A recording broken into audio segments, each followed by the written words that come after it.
Au fin fond des archives de l'État de Virginie, cachées sous des dizaines d'années de dossiers administratifs, se trouve un tas de documents que les autorités ont essayé de faire disparaître pendant plus de 2 siècles. 23 témoignages, 14 rapports de coroner décrivant des morts tellement horribles qu'on n'arrivait pas à les expliquer, et un journal maculé de sang appartenant à une femme dont le nom est devenu synonyme de terreur dans tout le comté de Henrio. C'était en 1801, et Kate Bender venait tout juste de commencer ce que les gens du coin appelleraient à voix basse la saison de chasse qui ne s'est jamais arrêtée. Oh! Ce qui rend ces documents particulièrement troublants, ce n'est pas seulement leurs détails choquants, mais aussi la précision méthodique avec laquelle ils racontent un règne de terreur ayant coûté la vie à au moins 37 esclaves en fuite en à peine 18 mois. Ce qui est encore plus glaçant, c'est à quel point ces atrocités ont failli rester totalement cachées dans l'histoire. Avant de continuer avec l'histoire de Kate Bender et les horreurs qui se sont déroulées dans les forêts du comté de Henrio, je veux que tu saches que cette chaîne est dédiée à te faire découvrir les histoires les plus sombres et les plus des mystères historiques fouillés avec soin que d'autres n'osent même pas raconter. Si tu as le cran d'écouter ce genre d'histoire, pense à t'abonner et à activer la cloche pour ne rien manquer. Et dites-moi, vous écoutez d'où? Lâchez un commentaire en dessous pour me dire de quel État ou quelle ville vous êtes. Allez, plongeons dans les ténèbres de la Virginie en 1801, où la soif de vengeance d'une femme allait la transformer en quelque chose de bien plus terrifiant que n'importe quel monstre folklore. La découverte de ces documents en 1987 a fait l'effet d'une bombe dans les milieux universitaires, mais leur contenu a été jugé trop sensible pour être rendu public. Ce que vous allez entendre a été compilé à partir de ces archives scellées, des témoignages de survivants et des déclarations en justice qui dressent le portrait d'un mal tellement méthodique et brutal qu'il remet en question tout ce qu'on croyait savoir sur l'époque du chemin de fer clandestin. Richmond, en Virginie, en 1801, était une ville en équilibre précaire, sur le point de basculer. La rébellion ratée de l'été précédent, Gabriel Prosser, avait foutu toute la région dans un état de paranoïa totale. Les propriétaires de plantations dormaient avec leurs mousquets chargés à côté du lit, et les esclaves disparaissaient la nuit à un rythme jamais vu. C'est dans cette ambiance de peur et de méfiance que Kate Bender est sortie de l'ombre pour devenir tristement célèbre. Le comté d'Henrio, juste à côté des marchés de tabac animés de Richmond, abritait des dizaines de grandes plantations reliées par un réseau de chemins en terre qui serpentait à travers des forêts épaisses et des marais traîtres. La région était devenue un passage clé pour les esclaves en fuite qui tentaient d'atteindre les territoires libres de Pennsylvanie, avec des conducteurs du chemin de fer clandestin qui établissaient des routes secrètes à travers cette nature sauvage qui allait bientôt devenir le terrain de chasse de Kate Bender. Kate Bender, c'était pas une femme qu'on oubliait facilement. Elle mesurait presque 1,80 m, avait des épaules plus larges que la plupart des hommes et des bras qui ressemblaient plus à des troncs d'arbres qu'à des membres humains. Elle imposait une présence physique qui commandait le respect. Partout où elle allait, elle attirait l'attention. D'après les témoins, ses mains étaient tellement grosses et puissantes qu'elle pouvait casser des noix entre ses doigts et plier des fers à cheval sans forcer. Mais ce qui déstabilisait vraiment ceux qui la croisaient, c'était ses yeux. Des orbes gris pâles qui semblaient voir à travers les gens plutôt que de les regarder, comme si elle calculait en permanence quelque chose que personne d'autre ne comprenait. Née Catherine Elizabeth Hartwell en 1765, dans une famille de Saint-Sexantio, petit fermier pauvre du Piémont virginois, Kate avait vite compris que pour survivre, il fallait être forte et sans pitié. Son enfance avait été marquée par un boulot harassant dans les champs de tabac et la menace constante d'être virée, des épreuves qui l'avaient endurcie au point de voir le monde comme un combat permanent. À l'âge adulte, Kate s'était fait un nom en réglant les conflits à coups de poing et en intimidant les hommes adultes rien qu'avec sa présence physique. En 1789, elle a épousé Thomas Bender, un contremaître de plantation dont sa réputation de brutalité était légendaire dans tout le comté de Henrio. Thomas mesurait à peine 1,73 m, mais sa cruauté envers les esclaves sous sa surveillance était si extrême que même les autres contremaîtres trouvaient ses méthodes choquantes. Il avait un fouet en cuir clouté de métal et prenait un malin plaisir à inventer des tortures psychologiques qui brisaient les esprits, aussi sûrement que les punitions physiques brisaient les corps. Kate, au lieu d'être dégoûtée par le côté sadique de son mari, semblait au contraire. « Je trouve ça fascinant. Je le regardais souvent dans l'ombre pendant qu'il menait ses séances de discipline. » La maison de la plantation Bender se trouvait sur 200 acres de terres à tabac, de première qualité, bordée par la rivière Chica au nord et par de denses forêts de pins au sud. Thomas supervisait près de 40 esclaves, les gouvernant par un régime de terreur qui comprenait des coups publics, des séparations familiales délibérées et un système d'informateurs qui dressait esclave contre esclave. Kate, elle, gérait les affaires domestiques d'une main de fer, traitant, les esclaves de la maison subissaient une telle cruauté qu'un bon nombre ont préféré tenter de se suicider plutôt que de supporter ces mauvais traitements quotidiens. Leur mariage était aussi violent que passionné, les voisins entendant souvent le fracas des meubles brisés et des disputes hurlées résonner tard dans la nuit depuis la maison des Bender. Pourtant, Thomas semblait sincèrement dévoué à sa femme imposante, voyant peut-être en elle une âme sœur partageant son goût pour infliger la souffrance. Kate, de son côté, paraissait considérer Thomas comme la seule personne qui la comprenne vraiment. Elle comprenait sa nature, le seul homme assez fort pour égaler sa propre capacité à la violence. Le couple n'avait pas d'enfants, ceux que les commères du coin attribuaient à la taille anormale de Kate et à son tempérament. Le docteur Samuel Richardson, qui s'occupait parfois des besoins médicaux de la plantation, écrira plus tard dans ses journaux intimes que Kate Bender avait une constitution plus adaptée à un cheval de trait qu'à une femme, et montrait des comportements qui laissaient penser qu'elle était fondamentalement déconnectée des émotions humaines normales. Ces observations, faites des années avant les horreurs qui allaient suivre, se sont révélées terriblement prémonitoires. En 1800, la plantation des Bender était devenue synonyme de terreur parmi la communauté d'esclaves. On racontait à voix basse des histoires sur des ouvriers battus à mort pour des fautes mineures, sur Kate qui regardait les punitions avec un plaisir évident, et sur la façon dont les deux Bender semblaient prendre un malin plaisir à déchirer les familles d'esclaves. Plusieurs tentatives d'évasion avaient eu lieu au fil des ans, mais Thomas, les compétences en pistage et la connaissance intime que Kate avait de la nature environnante rendaient toute fuite presque impossible. C'est pendant cette période de tension grandissante que des rumeurs ont commencé à circuler à propos d'une rébellion prévue par Gabriel Pross. Thomas Bender, l'un des surveillants les plus expérimentés du comté, a été recruté pour aider à organiser la riposte en cas de soulèvement. Il s'est investi à fond, comme d'habitude, en mettant en place des patrouilles, en interrogeant les suspects et en élaborant des stratégies pour écraser la rébellion avant qu'elle ne prenne de l'ampleur. Kate regardait ces préparatifs avec un intérêt grandissant. Elle accompagnait Thomas lors de plusieurs patrouilles nocturnes, son imposante silhouette se déplaçant dans l'ombre avec une discrétion étonnante, à la recherche de signes de rassemblement d'esclaves ou d'armes cachées.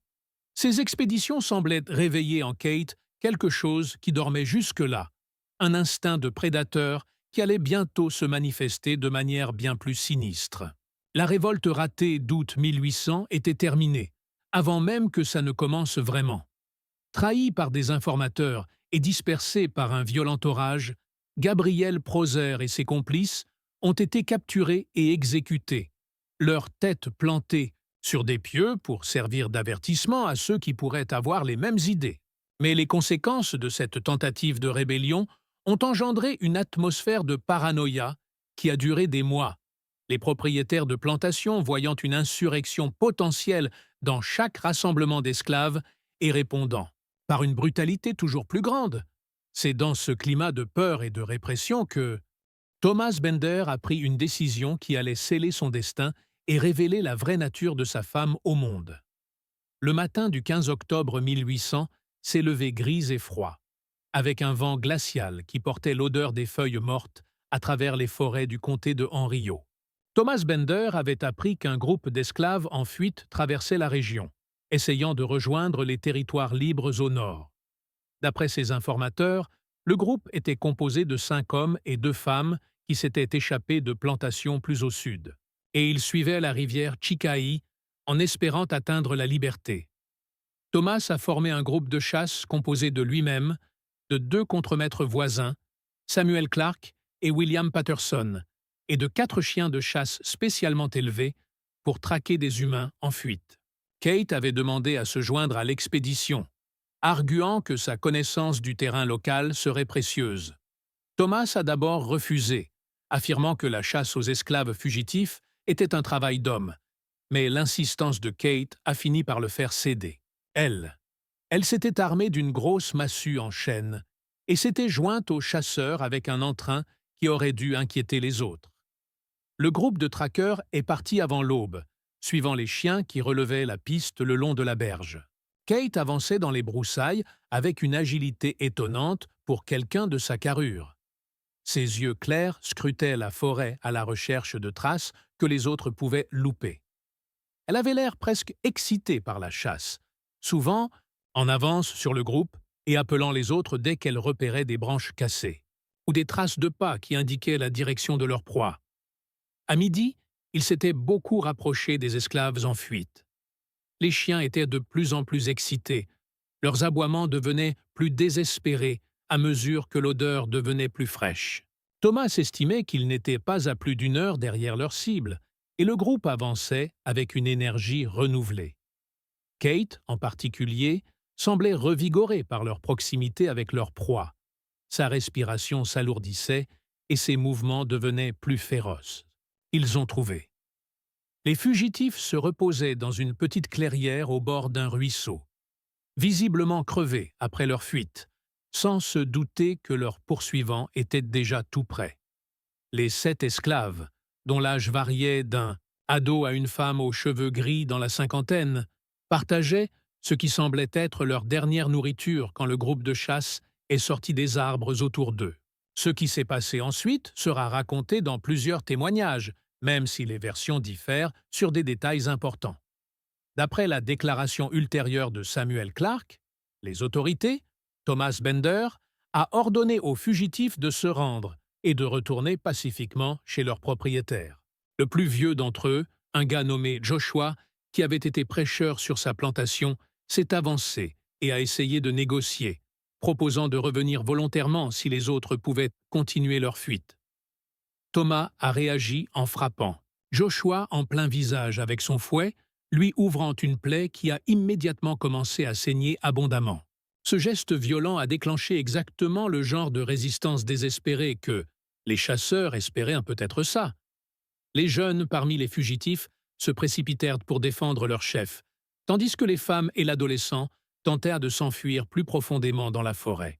Dans le chaos qui s'ensuivit, Kate Bender affirmerait plus tard que son mari s'était retrouvé séparé du groupe principal en poursuivant 2 des jeunes hommes vers le ruisseau.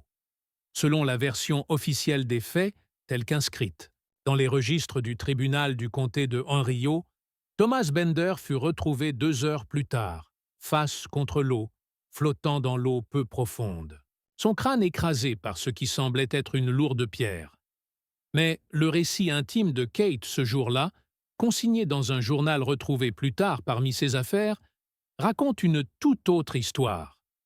D'après ses propres mots, griffonnés, à la hâte, à peine lisibles, Thomas avait acculé les 2 jeunes gars au bord du ruisseau et essayait de les battre pour les soumettre, quand ils se sont retournés contre lui avec une rage désespérée. Elle disait avoir tout vu de loin, figé sur place.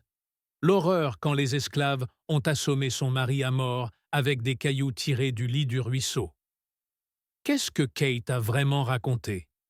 Était-ce la vérité Ou avait-elle un rôle plus actif dans la mort de son mari? Les enquêteurs qui ont revu l'affaire des années plus tard n'ont jamais pu trancher. Une chose est sûre, quand les autres chasseurs sont arrivés au ruisseau, Thomas Bender était mort, et Kate était à genoux à côté de son corps, son gros gabarit tremblant, apparemment de chagrin, mais qui, plus tard, plusieurs témoins ont décrit la scène comme quelque chose de plus compliqué et inquiétant. Les deux esclaves, qu'on accusait d'avoir tué Thomas, n'ont jamais été retrouvés. Ils s'étaient volatilisés dans la forêt dense qui bordait le ruisseau, ne laissant derrière eux que des pierres ensanglantées et le corps sans vie de l'un des contremaîtres les plus redoutés du comté de Henriot. Samuel Clark et William Patterson, sous le choc de ce retournement brutal, ont aidé Kate à porter le corps de son mari jusqu'à leurs chevaux, puis l'ont raccompagné chez elle dans un silence assommant. Les funérailles. Presque tous les propriétaires de plantations du comté avaient assisté à l'enterrement de Thomas Bender, et pour eux, sa mort était une attaque directe contre l'ordre social qui régissait leur monde. Le fait que des esclaves aient tué un contremaître blanc et échappé à la justice était vu comme un précédent intolérable, susceptible d'encourager d'autres rébellions. Les appels à renforcer les patrouilles et à durcir les punitions résonnaient dans l'Assemblée, mais Kate Bender restait là, impassible, sans dire un mot. Ce que personne parmi eux ne pouvait imaginer. On n'aurait jamais deviné ce qui se tramait derrière le visage impassible de Kate. La mort de son mari ne l'avait pas juste anéantie. Ça avait réveillé en elle quelque chose de primal et de terrifiant, enfoui dans sa grande carrure.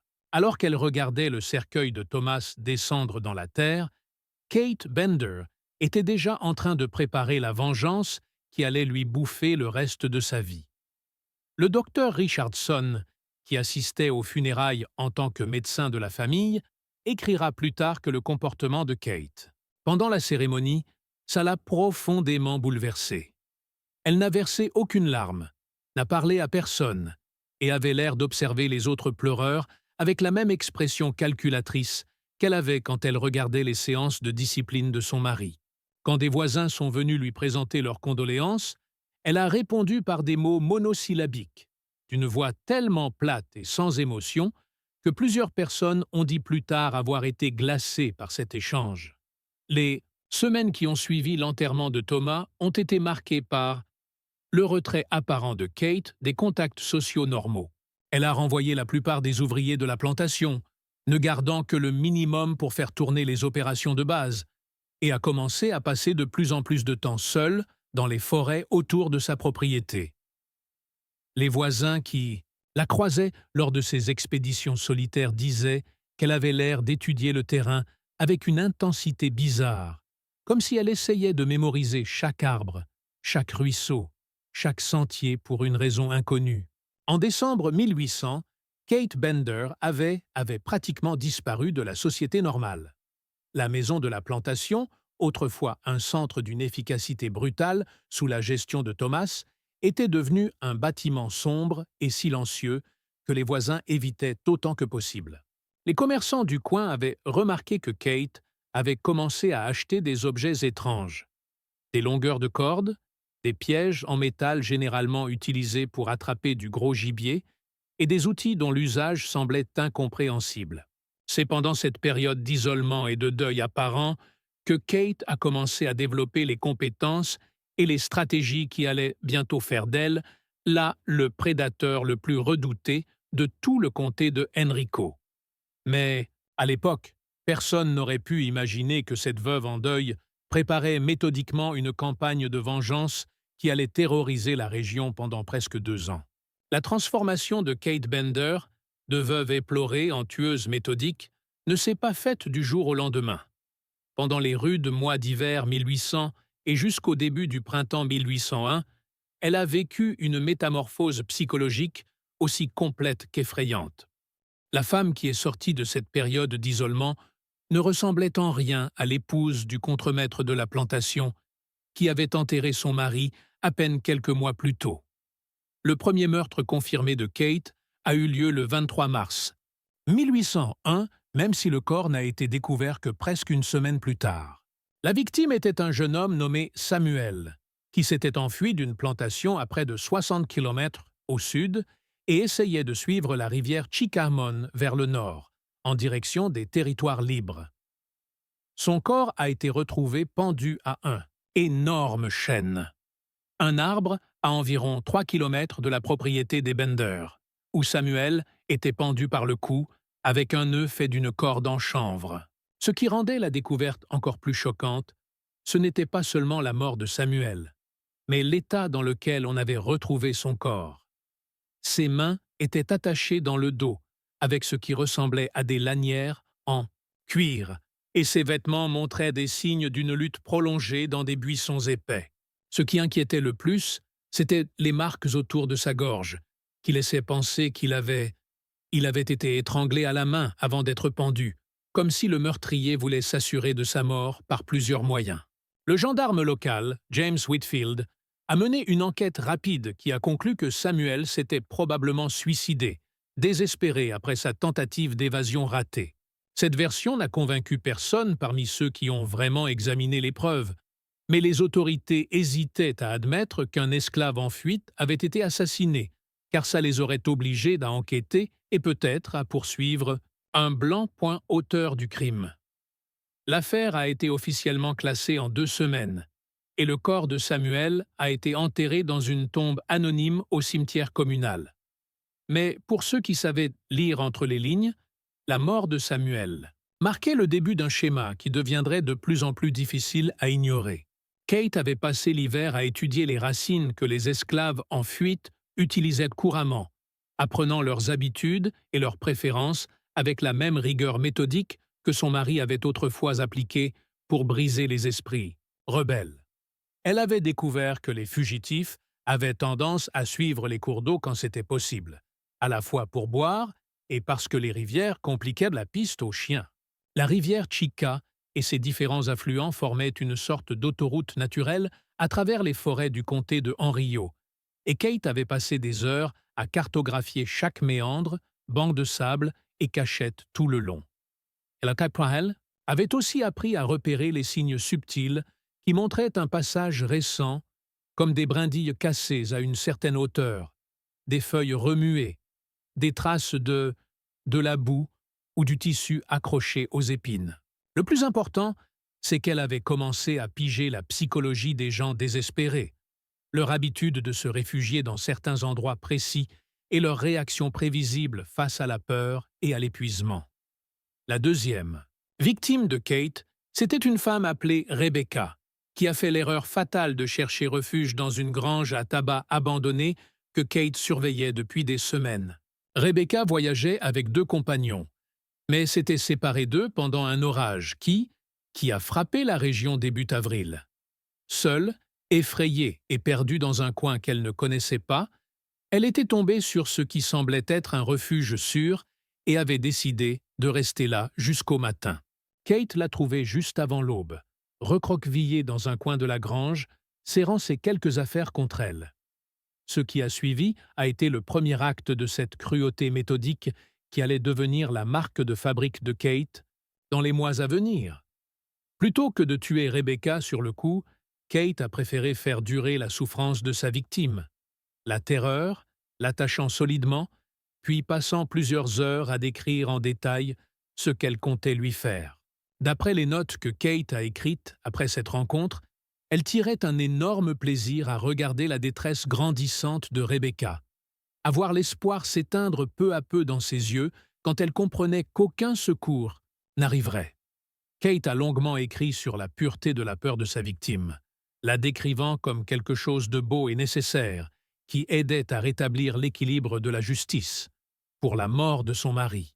Le corps de Rebecca a été découvert 3 jours plus tard par un fermier qui cherchait du bétail égaré. Elle avait été étranglée avec ses propres vêtements et laissée appuyée contre un arbre, assise, comme si Kate voulait s'assurer que le corps serait retrouvé rapidement.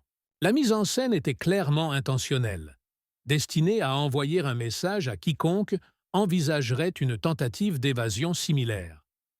Cette fois, l'agent Whitfield ne pouvait pas écarter l'hypothèse du suicide. Les preuves d'un acte criminel était trop évidente. C'était évident. Et la mise en scène délibérée du corps montrait un tueur qui voulait que son crime soit découvert et compris.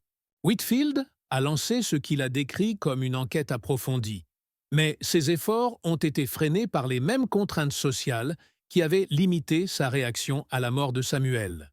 L'idée qu'une personne blanche puisse tuer systématiquement des esclaves en fuite était trop dérangeante pour que les autorités locales y prêtent vraiment attention. Du coup, Whitfield a concentré son enquête sur la possibilité que Rebecca ait été tuée par d'autres esclaves, peut-être en punition d'une trahison supposée ou dans le cadre d'une lutte de pouvoir interne entre groupes de fugitifs. Cette théorie collait bien avec les attentes sociales de l'époque, tout en évitant les implications plus gênantes de l'autre explication. L'affaire est restée officiellement ouverte, mais personne n'a vraiment cherché à creuser des pistes qui auraient pu impliquer un coupable blanc. Pendant ce temps, Kate préparait déjà sa prochaine chasse. La mort de Rebecca lui avait appris des leçons précieuses sur la logistique et meurtre, l'importance de choisir des endroits isolés, le besoin de se débarrasser correctement des preuves et la satisfaction psychologique que ça lui apportait de contrôler totalement les derniers instants d'une autre personne. Elle avait découvert en elle une capacité de cruauté qui dépassait même la brutalité légendaire de son défunt mari, et cette révélation la fascinait tout en la confortant. Le printemps et le début de l'été 1801 ont vu une montée, en fréquence et en violence, des attaques de Kate. Sa troisième victime était une adolescente, un garçon nommé Marcus, qui s'était échappé d'une plantation dans le comté voisin de Chesterfield. Kate l'a traqué pendant 3 jours à travers la forêt, suivant ses déplacements et étudiant ses habitudes, avant de finalement le coincer près d'un ruisseau où il s'était arrêté pour boire. Marcus représentait pour Kate sa première occasion de tester ses capacités physiques face à une victime jeune, forte et assez désespérée pour se battre avec une vraie férocité. La lutte a duré près de 20 minutes, Marcus réussissant à porter plusieurs coups. Des coups violents qui ont laissé Kate couverte de bleu et de sang. Mais sa taille et sa force supérieure ont fini par l'emporter, et elle a étranglé le garçon à main nue en le maintenant coincé sous son énorme corps. La satisfaction que Kate a tirée de ce meurtre était différente de ses expériences précédentes, plus physique, plus primitive et d'une certaine manière plus complète. Elle s'était prouvé qu'elle pouvait dominer un adversaire, fort et déterminé rien qu'avec sa force brute. Et cette prise de conscience lui a donné un sentiment de puissance inédit, tout ce qu'elle avait vécu auparavant. Ses notes dans son journal à cette époque montrent presque un plaisir sexuel à décrire le moment où Marcus a finalement cessé de lutter, les yeux révulsés et le corps flasque sous elle. Le corps de Marcus a été retrouvé pendu à une branche d'arbre à 6 mètres du sol. Un exploit qui aurait demandé une force et une détermination énormes pour être réalisé. Le message était clair pour quiconque connaissait les meurtres précédents. Un tueur puissant et méthodique visait les fugitifs. Des esclaves partout dans la région, et personne n'était à l'abri de leur emprise. À ce stade, même les autorités les plus volontairement aveugles ne pouvaient plus ignorer le schéma qui se dessinait. 3 esclaves fugitifs avaient été tués en l'espace de 2 mois, tous dans une zone géographique assez restreinte. Tous montraient des signes d'avoir été maîtrisés par quelqu'un doté d'une force physique exceptionnelle. Le brigadier Whitfield, poussé par les propriétaires de plantations qui commençaient à s'inquiéter des conséquences de ces meurtres, a finalement « On savait qu'un tueur en série sévissait dans le comté de Henrio. Mais reconnaître le problème, c'était une chose, le résoudre en était une autre. » Kate était devenue hyper douée pour effacer ses traces, au sens propre comme au figuré. Elle connaissait la forêt mieux que personne dans le coin, pouvait se faufiler dans les fourrés sans laisser de traces évidentes, et avait presque un don surnaturel pour deviner où les esclaves en fuite allaient passer et quand ils auraient besoin d'aide, repos. Mais surtout, Kate avait appris à gérer avec brio les aspects sociaux de sa vie secrète. En public, elle jouait la veuve éplorée qui galérait à gérer les biens de son défunt mari. Elle allait à l'église régulièrement, répondait comme il faut aux voisins qui demandaient comment elle allait, et menait ses affaires avec la même efficacité stoïque qu'avant la mort de Thomas.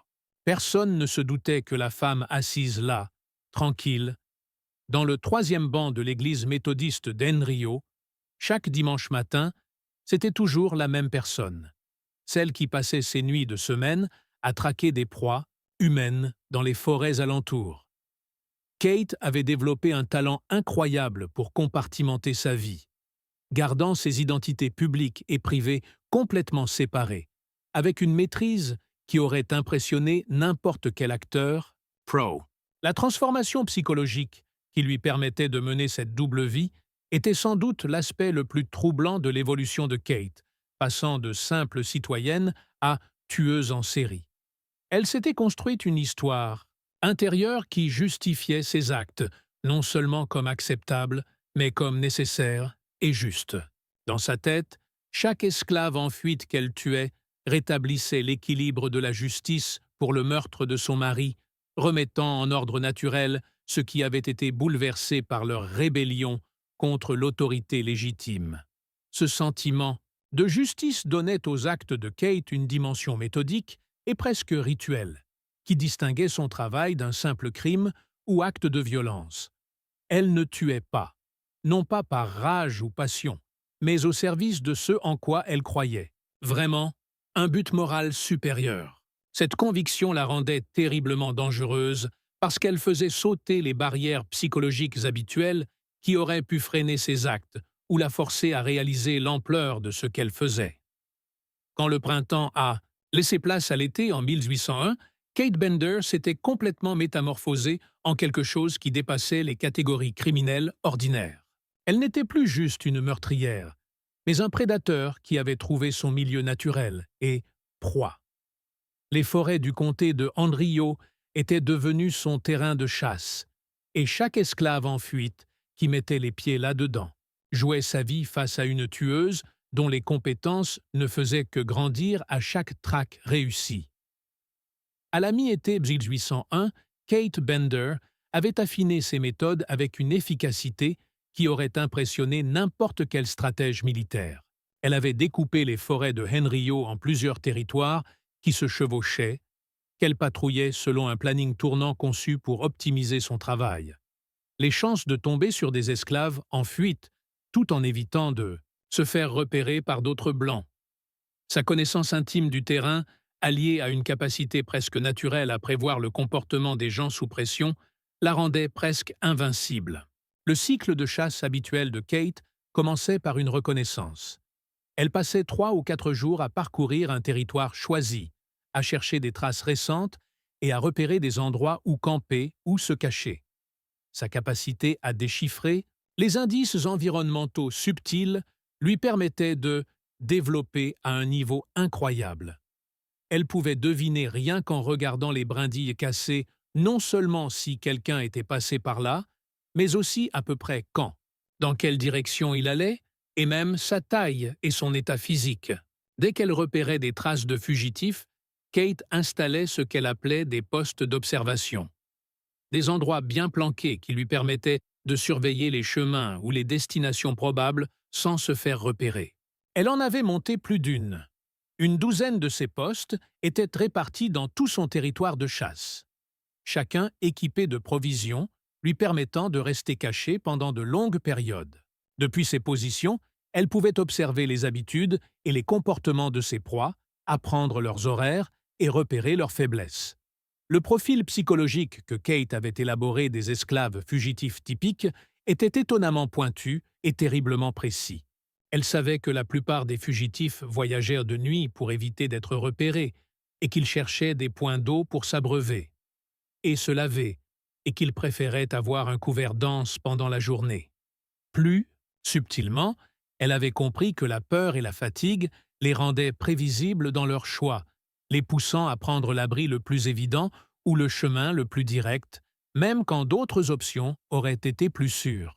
Kate comprenait aussi la dynamique sociale des groupes de fugitifs.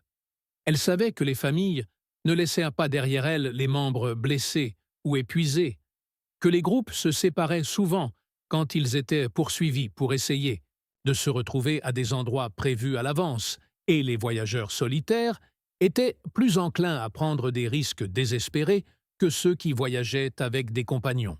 Cette connaissance lui permettait de manipuler le comportement de ses victimes, en utilisant leurs propres instincts de survie et leur loyauté envers leurs compagnons contre eux.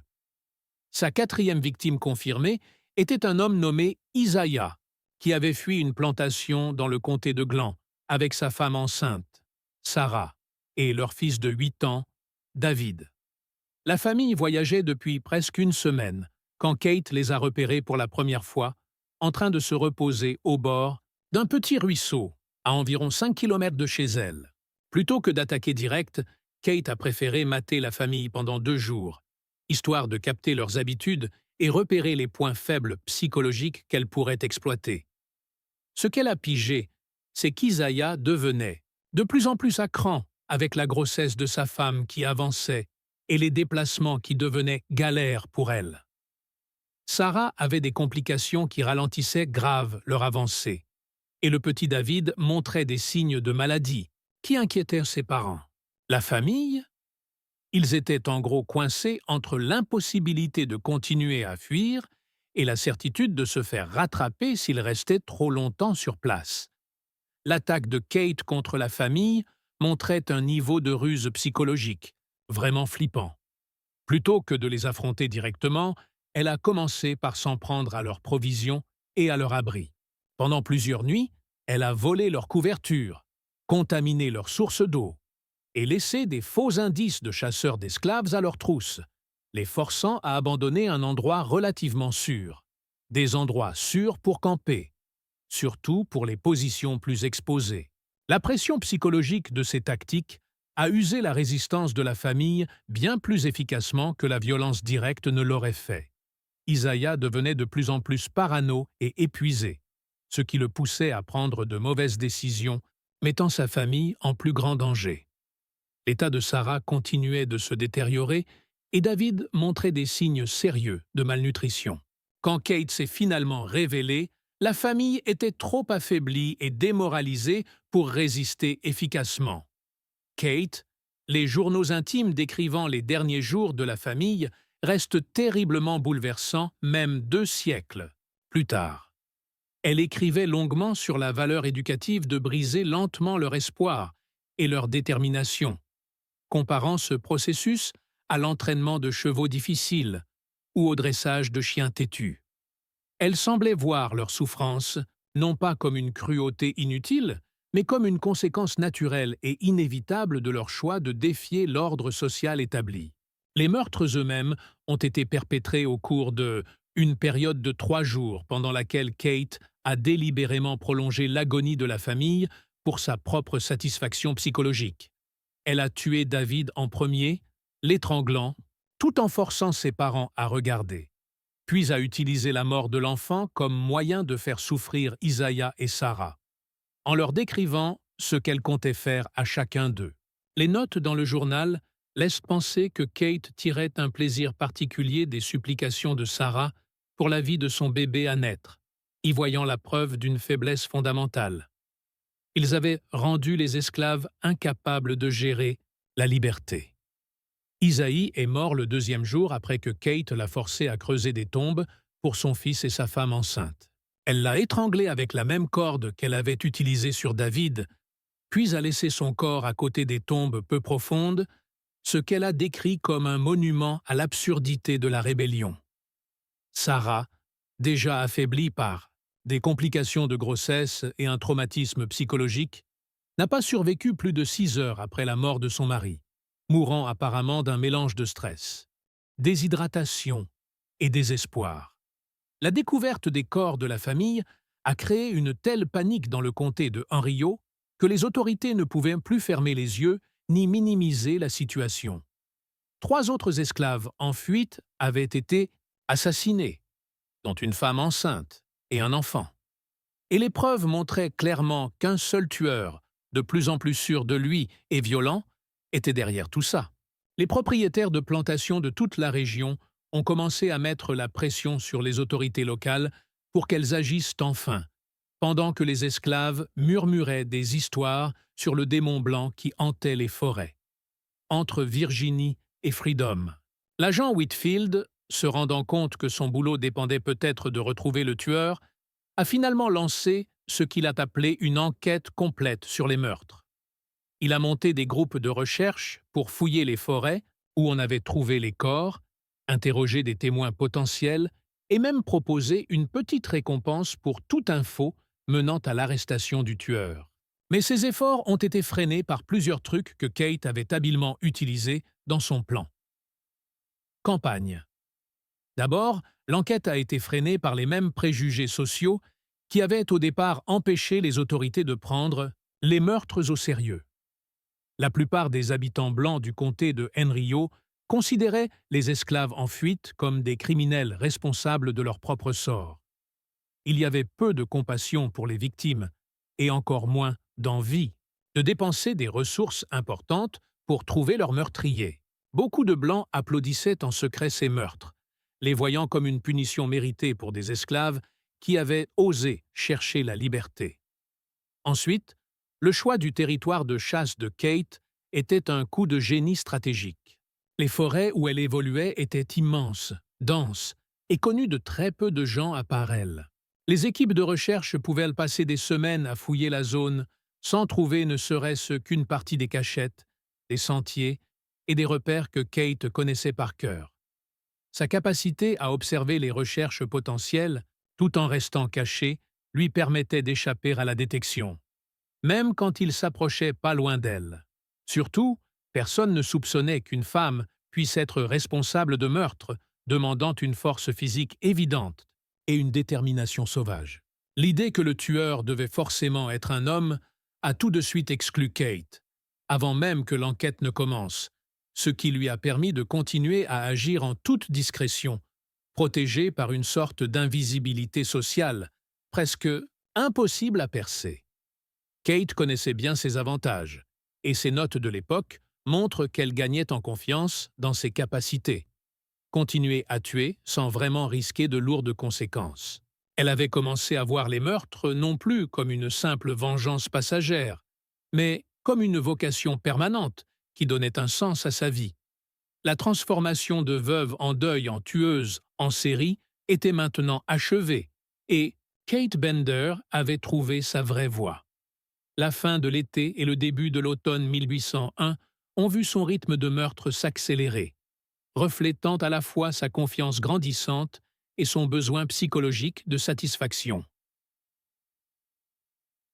Ce meurtre en faisait partie. Pendant cette période, ses victimes incluaient un forgeron nommé Abraham, qui s'était enfui de Richmond, des jumeaux appelés Matthew et Mark, qui avaient fui une plantation dans le comté de Charles City, et une vieille femme nommée Ruth, qui voyageait seule en espérant trouver refuge auprès de Noirs libres en Pennsylvanie.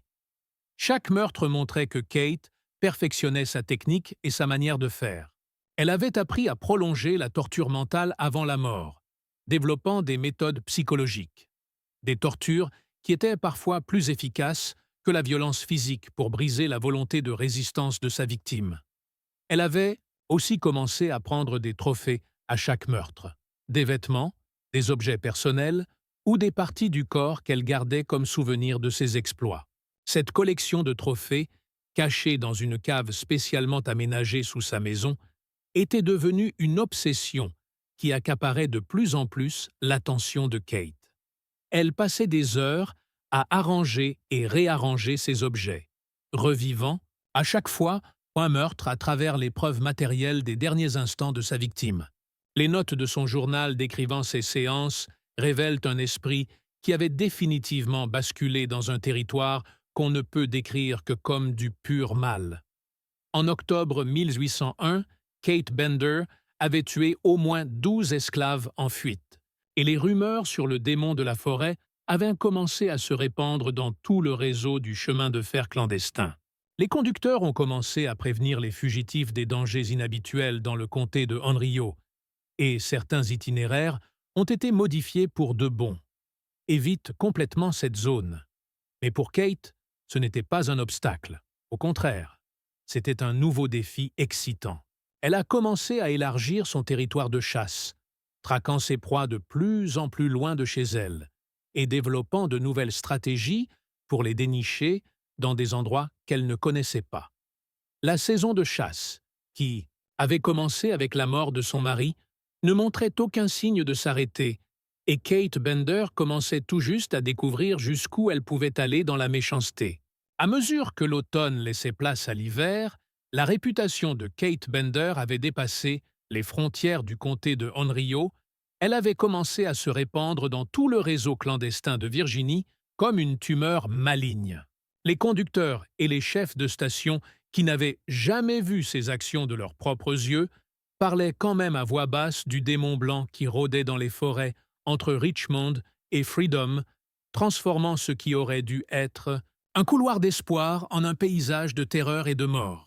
L'impact psychologique de la campagne de Kate dépassait de loin le nombre réel de ses victimes. Pour chaque, une esclave en fuite qu'elle avait tuée, des dizaines d'autres paralysés par la peur, abandonnant leur tentative d'évasion ou choisissant des chemins plus longs et plus dangereux qui se révélaient souvent tout aussi mortels. Le réseau du chemin de fer clandestin qui s'était développé en Virginie centrale était quasiment paralysé, les conducteurs ayant de plus en plus de mal à convaincre les fugitifs potentiels que les risques de la fuite étaient gérables.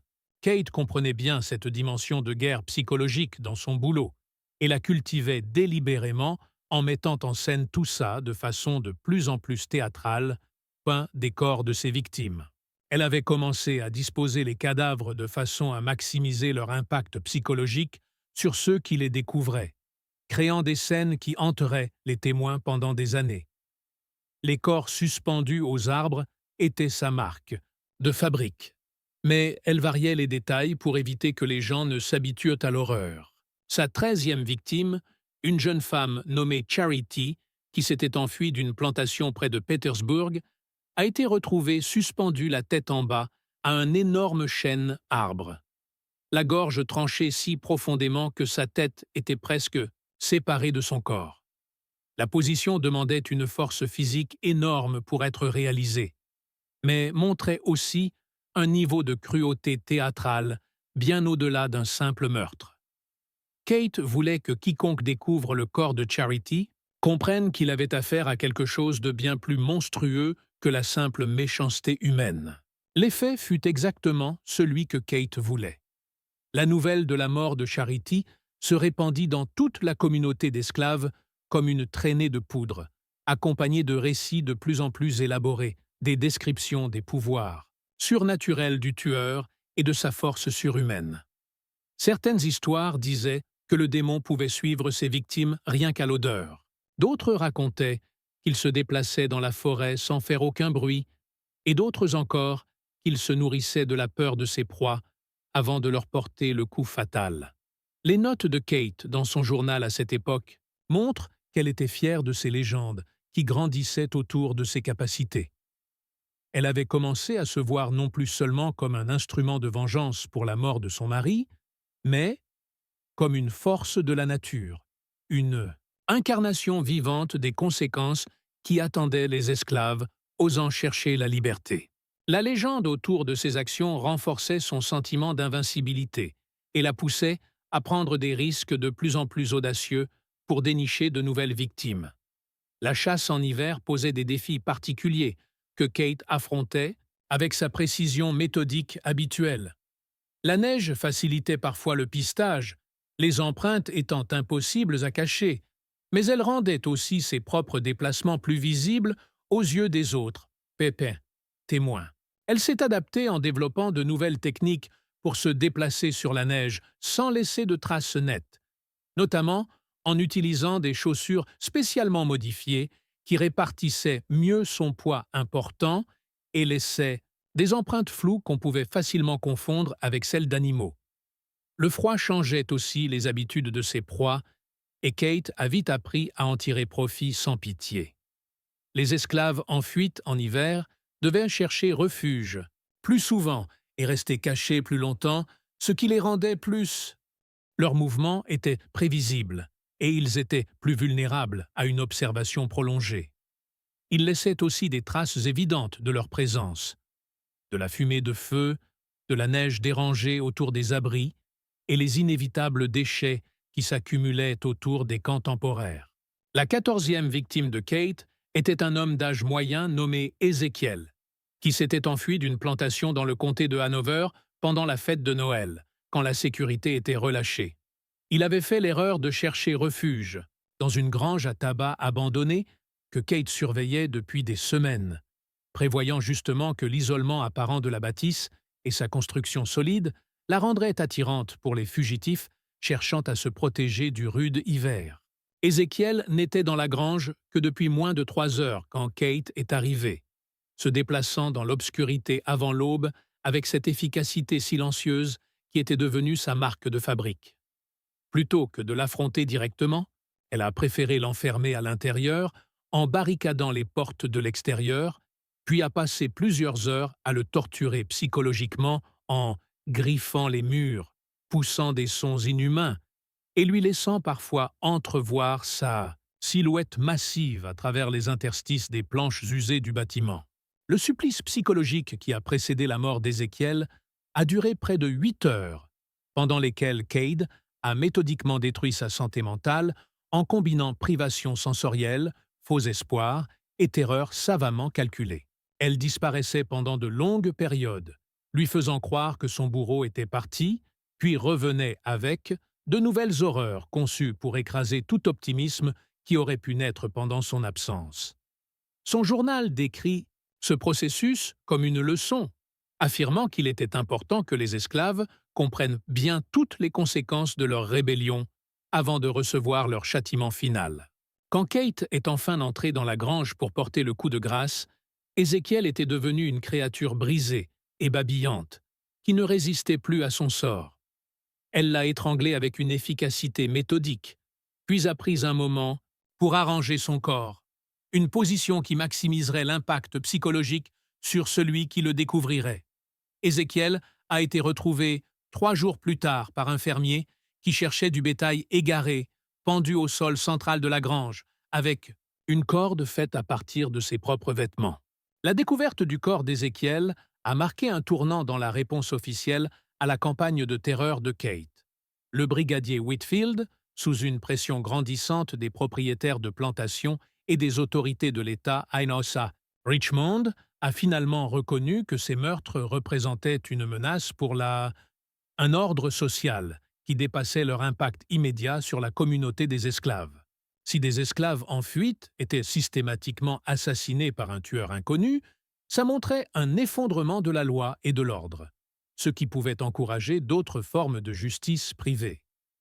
Le gouverneur James Monroe, réagissant au rapport du comté de Henriot, a autorisé le déploiement de la milice d'État pour aider à traquer le tueur. Une compagnie de 20 miliciens sous le commandement du capitaine Robert Hayes a été envoyée dans la région avec des ordres tôt. Avaient été donnés pour fouiller méthodiquement les forêts où les meurtres avaient eu lieu. Les miliciens étaient des gars expérimentés, des bûcherons et chasseurs indiens, avec des talents de pisteurs bien au-delà de ceux des policiers du coin. Kate regardait l'arrivée des miliciens avec curiosité, pas avec inquiétude. Dans son journal de cette période, elle montre une confiance en elle presque méprisante envers ceux qui la poursuivaient. Elle avait passé plus d'1 an à apprendre chaque sentier, chaque ruisseau, chaque cachette dans son territoire de chasse, pendant que les miliciens, les types bossent dans un coin qu'ils connaissent pas, sous pression pour sortir des résultats. Vite fait. Le plus important, c'est qu'ils cherchaient un tueur, un mec. Du coup, Kate pouvait les mater sans qu'ils se doutent de rien, tant qu'elle jouait bien la veuve en deuil. Les recherches de la milice, franchement, c'était à côté de la plaque pour ce qu'il fallait faire. Les forêts du comté de Henrico s'étalent sur des centaines de kilomètres carrés, avec du bois super dense, des marécages et un terrain super accidenté qui aurait mis à mal même les meilleurs, des pisteurs expérimentés. La connaissance intime que Kate avait de la région lui permettait de rester devant les équipes de recherche, tout en continuant à observer ses proies potentielles, et elle repérait vite les failles dans leur méthode de fouille qu'elle pouvait exploiter. Plus important encore, la présence de la milice améliorait en fait les chances de chasse de Kate en poussant les esclaves en fuite à quitter leurs repères habituels pour se retrouver dans des territoires inconnus, où ils étaient plus susceptibles de faire des erreurs fatales. Plusieurs fugitifs tentaient d'échapper aux équipes de recherche. Elle s'est retrouvée par hasard dans des zones que Kate contrôlait à fond, ce qui les rendait des cibles faciles pour ses techniques de chasse de plus en plus raffinées. Sa 15e victime était une ado, Patience, qui s'était séparée d'un groupe plus large en fuyant des patrouilles de milice. Seule, effrayée et pas du tout familière avec le terrain, Patience a pris une série de mauvaises décisions qui l'ont mise directement sur le chemin de Kate. Elle a cherché refuge dans une grotte que Kate surveillait depuis des mois, anticipant justement que cet abri semblait sûr. Cela rendrait l'endroit attirant pour des fugitifs désespérés. Le meurtre des patients par Kate montrait un nouveau degré de cruauté sadique, révélant l'évolution de sa pathologie psychologique. Au lieu de tuer la fille tout de suite, Kate a préféré la garder en vie presque une semaine, sans servant comme appât pour attirer d'autres esclaves en fuite qui cherchaient peut-être leurs compagnons disparus. Elle attachait solidement les patients dans la grotte, puis utilisait leurs cris à l'aide pour attirer 2 autres victimes vers la mort. Les jours suivants, les milices ont retrouvé les 3 corps lors de fouilles, disposés dans une scène grotesque qui a choqué même les soldats les plus aguerris. Kate les avait placés comme s'ils étaient morts en se protégeant les uns les autres, mais les signes de torture prolongés et la mise en scène théâtrale ne laissaient aucun doute. Ils avaient été assassinés par quelqu'un dont la cruauté dépassait de loin le mal ordinaire. Le capitaine Hayes, dans son rapport officiel au gouverneur Monroe, a décrit la scène comme une dépravation si profonde qu'elle en était presque incompréhensible. La conviction que le tueur restait fondamentalement humain.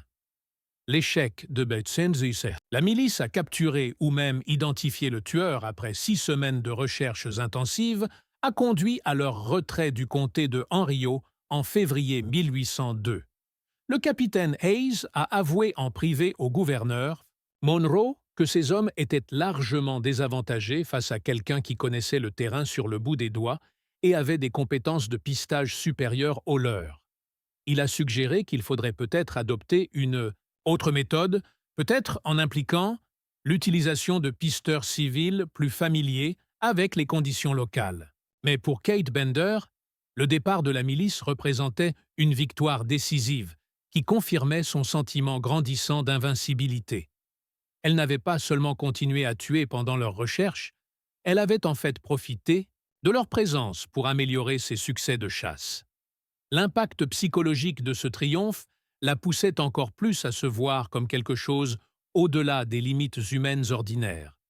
Un prédateur parfaitement adapté à son environnement, à tel point que la police classique n'aurait jamais pu la contenir.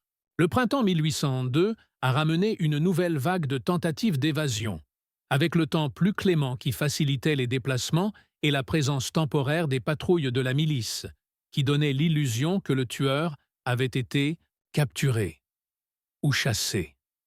Kate regardait cette hausse saisonnière des fugitifs avec un plaisir carnassier, comprenant que la peur accumulée et la mythologie autour de ses actes avaient créé exactement l'état d'esprit qu'elle cherchait. Elle devait maximiser ses chances de chasse. Les histoires qui circulaient dans la communauté d'esclaves étaient devenues un folklore bien compliqué, à peine lié à la réalité.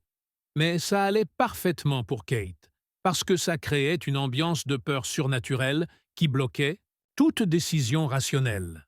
Certains racontaient que le démon pouvait prendre n'importe quelle forme. D'autres disaient qu'il pouvait être à plusieurs endroits en même temps. Et il y en avait même qui affirmaient qu'il se nourrissait des âmes de ses victimes, pas juste de leur corps. Il tuait leur corps. Kate alimentait ces superstitions, en mettant en scène des scènes de meurtre de plus en plus élaborées, avec des éléments qui laissaient penser à des pouvoirs surnaturels. Elle avait commencé à disposer les corps selon des motifs évoquant des rituels, en laissant derrière elle des objets et des symboles qui n'avaient aucun sens réel, mais qui semblaient importants aux yeux de ceux qui cherchaient désespérément à comprendre ce qu'ils avaient sous les yeux.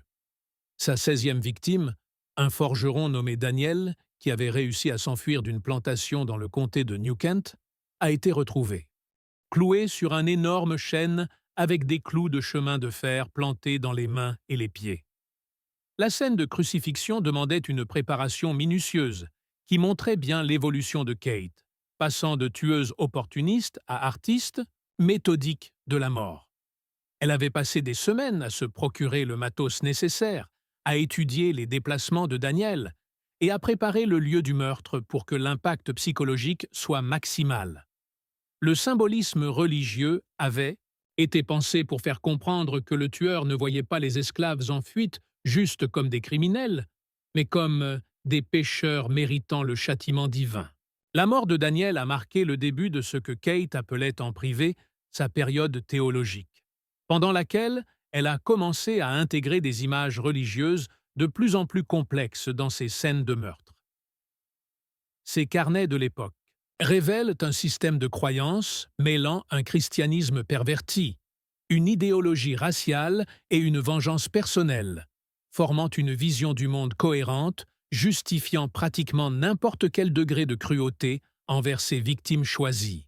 Selon la théologie tordue de Kate, l'esclavage représentait l'ordre que Dieu avait prévu pour la société humaine, avec les Blancs en maîtres divinement désignés sur des races inférieures créées spécialement pour le travail agricole.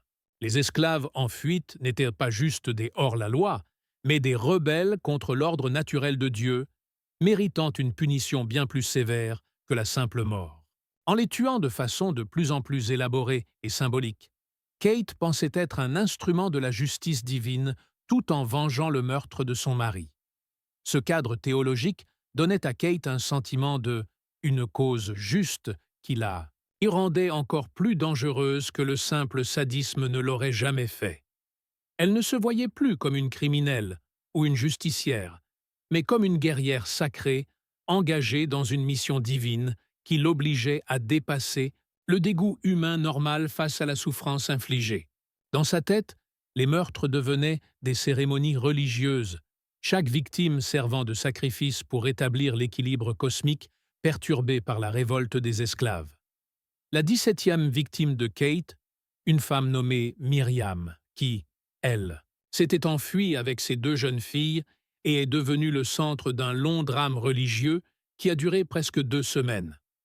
Kate a retrouvé la famille dans une cachette planquée dans un marais, puis elle a passé plusieurs jours à observer leurs habitudes et à analyser leurs relations avant de commencer le harcèlement psychologique qui a précédé leur mort.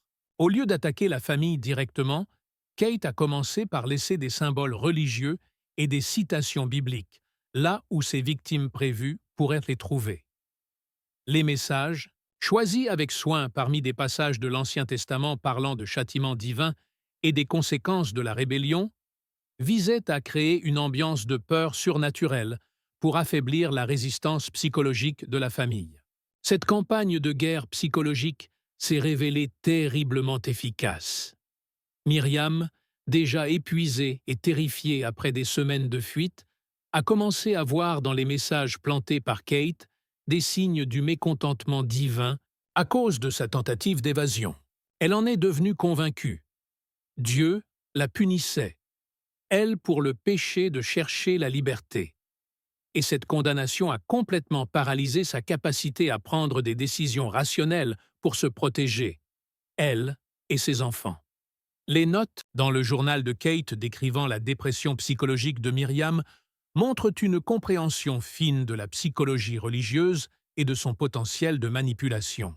Elle avait repéré la foi chrétienne profonde de sa victime comme une faiblesse qu'on pouvait exploiter bien plus efficacement que par des menaces directes ou de la violence, et elle s'est servie de ça pour détruire la volonté de résistance de Myriam sans la toucher du doigt.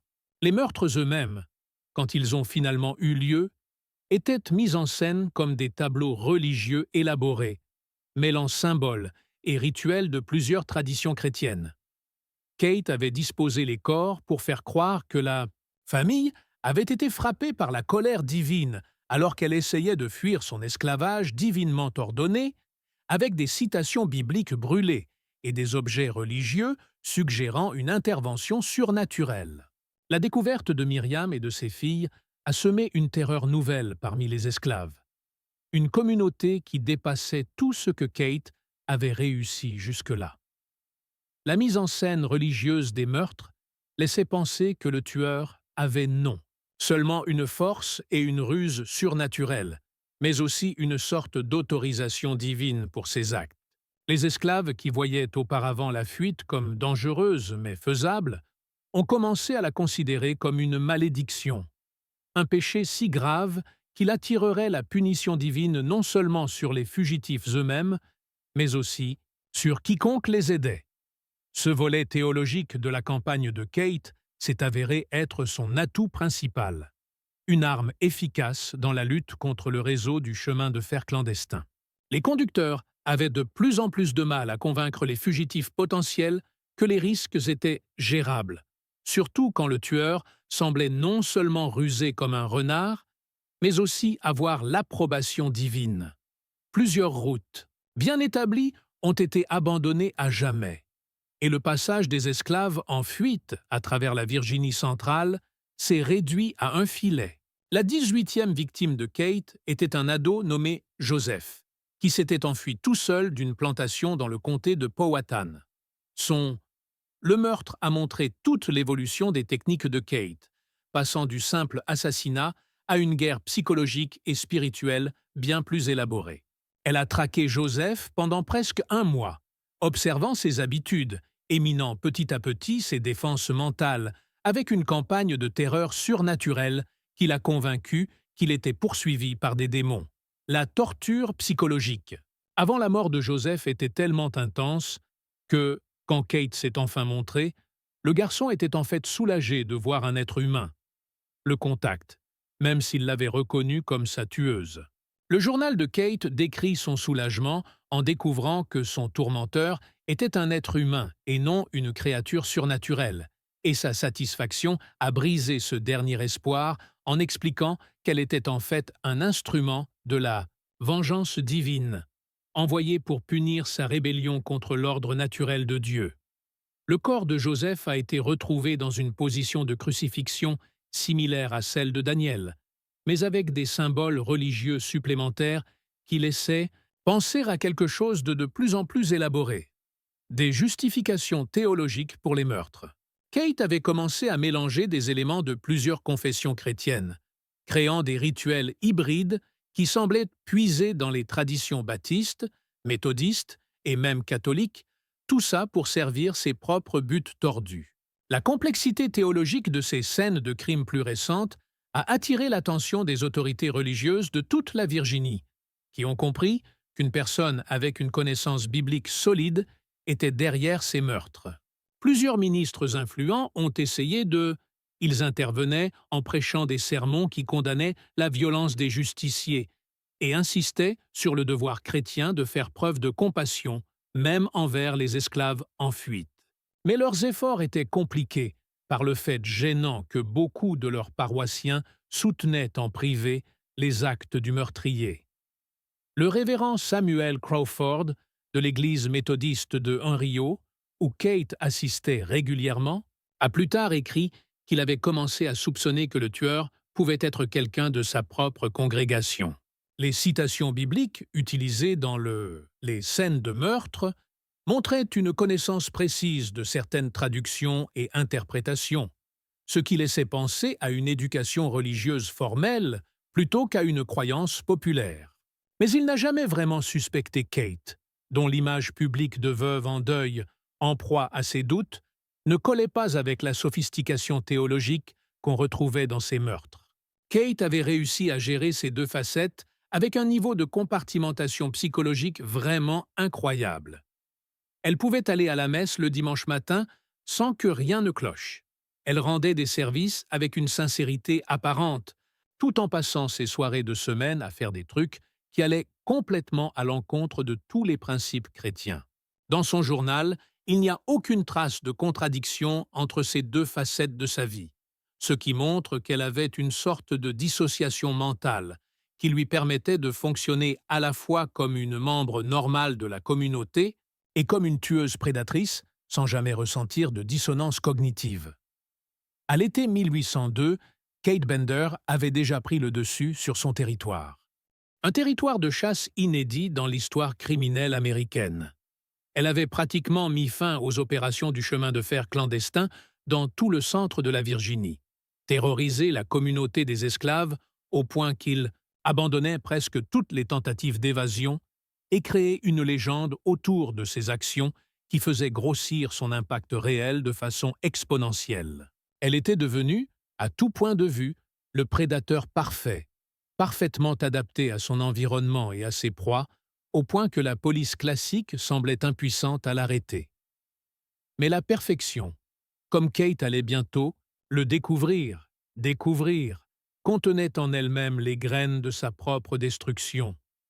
Son succès même avait créé des conditions qui finiraient par causer sa chute, mais d'une manière qu'elle n'aurait jamais pu imaginer. À la fin de l'été 1802, un événement inattendu est venu bouleverser complètement la campagne de chasse de Kate.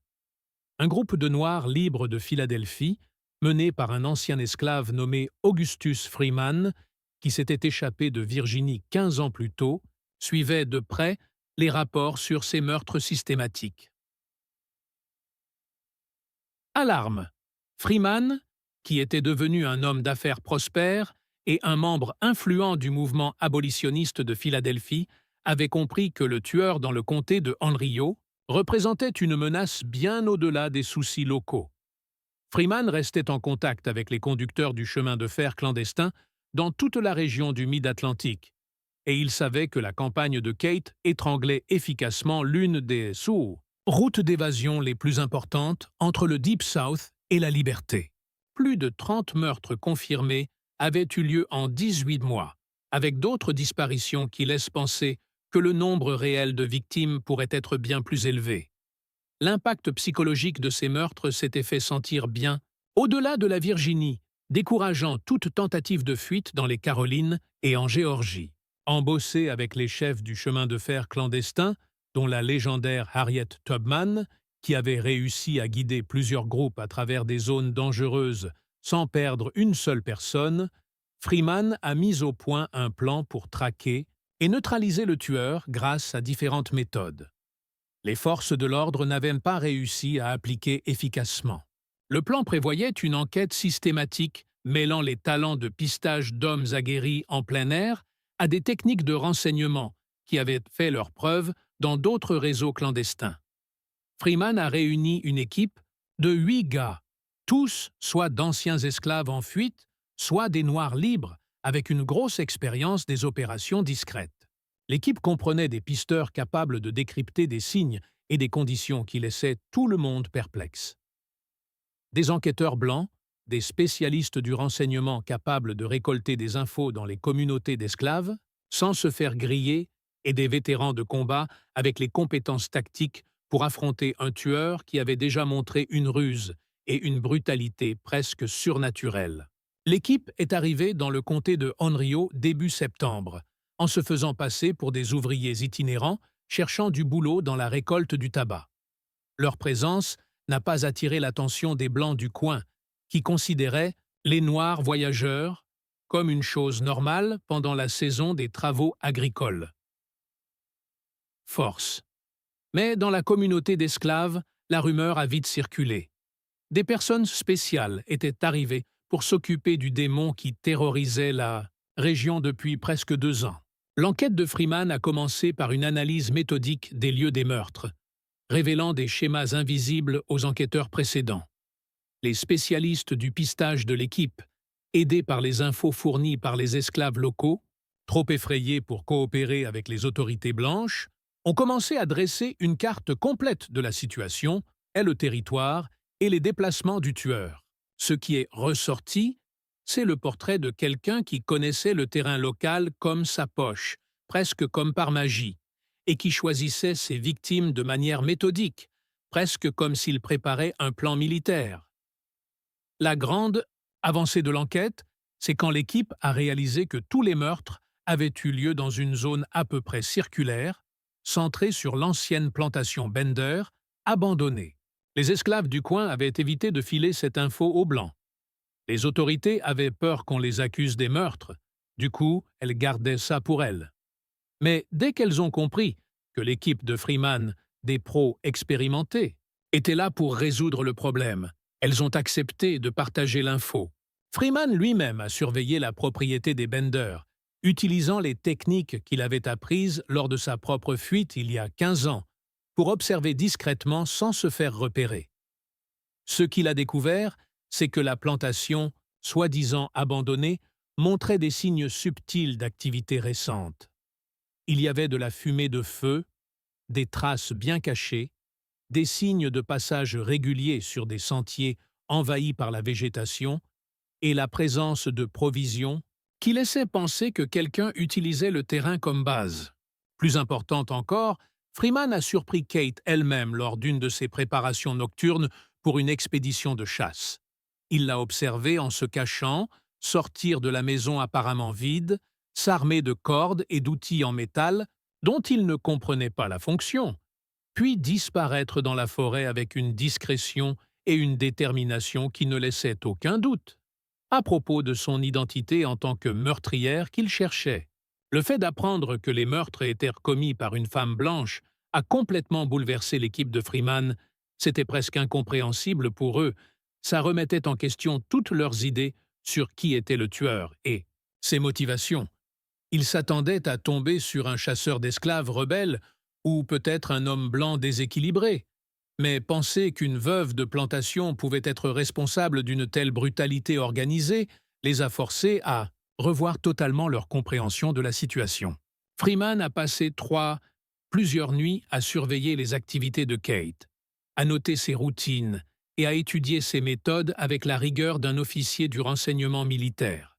Ce qu'il a découvert, c'est que Kate avait atteint un niveau d'expertise dans la traque et l'élimination de proies humaines bien au-delà de tout ce qu'il avait vu pendant ses années à fuir le danger. Elle se déplaçait dans la forêt avec l'efficacité silencieuse d'un prédateur naturel, suivait des pistes invisibles aux yeux ordinaires et faisait preuve d'une patience et d'une persévérance qui la rendait presque invincible. Mais Freeman avait aussi repéré des failles dans la méthode de Kate, des failles qu'une personne bien informée et préparée pourrait exploiter.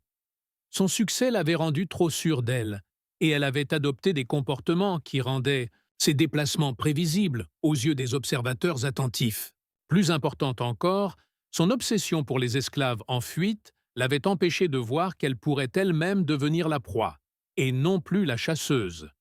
Voilà le plan de Freeman pour gérer Kate. Cela demandait un niveau de coordination et de tactique qui reflétait l'expérience poussée de son équipe en opération clandestine. Plutôt que de l'affronter directement, ce qui les aurait mis en mauvaise posture sur un terrain qu'elle connaissait par cœur, ils allaient utiliser ses propres méthodes contre elle en devenant les chasseurs dans un jeu mortel, où c'était elle la proie. Le plan prévoyait que l'équipe de Freeman organise une fausse tentative d'évasion pour attirer Kate à poursuivre ce qui semblait être une cible vulnérable. Un membre de l'équipe, un jeune homme nommé Samuel, qui ressemblait beaucoup au profil typique des victimes de Kate, emprunterait les mêmes routes que celles utilisées par les précédents fugitifs, laissant des signes destinés à attirer l'attention de Kate et à la conduire dans un piège soigneusement préparé. La partie psychologique du plan était tout aussi importante. Freeman comprenait que le succès de Kate reposait en grande partie sur la peur et la confusion de ses victimes, des émotions qui les empêchaient de réfléchir clairement à une fuite ou à une résistance. En revanche, son équipe allait rester calme, préparée et basée sur des infos détaillées sur les méthodes et capacités de Kate.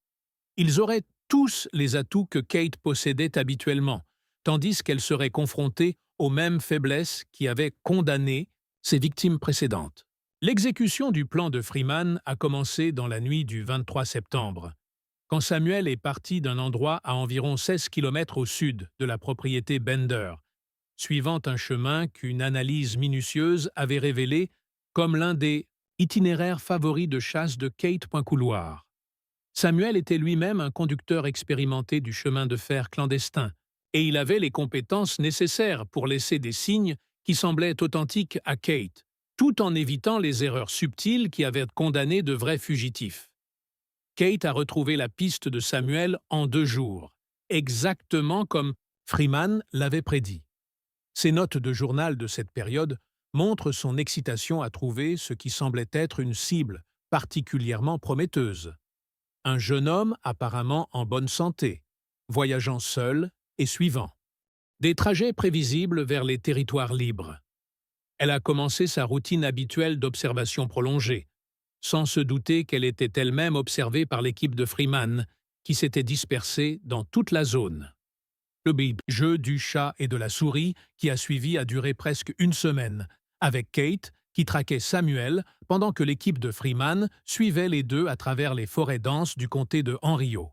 Samuel jouait parfaitement son rôle, montrant le bon mélange de prudence et de désespoir qui caractérise les vrais fugitifs, tout en conduisant Kate tranquillement vers le lieu de l'embuscade que Freeman avait préparé. Les notes dans le journal de Kate montrent qu'elle était de plus en plus impatiente, prête à s'emparer de ce qui, selon elle, serait sa 19e victime. Elle avait commencé à organiser une mise en scène théologique encore plus poussée que pour ses meurtres précédents, voulant utiliser la mort de Samuel pour envoyer un message qui écraserait définitivement toute activité du chemin de fer clandestin en Virginie centrale. Sa confiance en sa propre invincibilité avait atteint un niveau tel que frôlait la mégalomanie, et elle abordait ce qu'elle pensait être un autre meurtre de routine avec l'arrogance décontractée d'une artisane chevronnée qui maîtrise parfaitement son métier.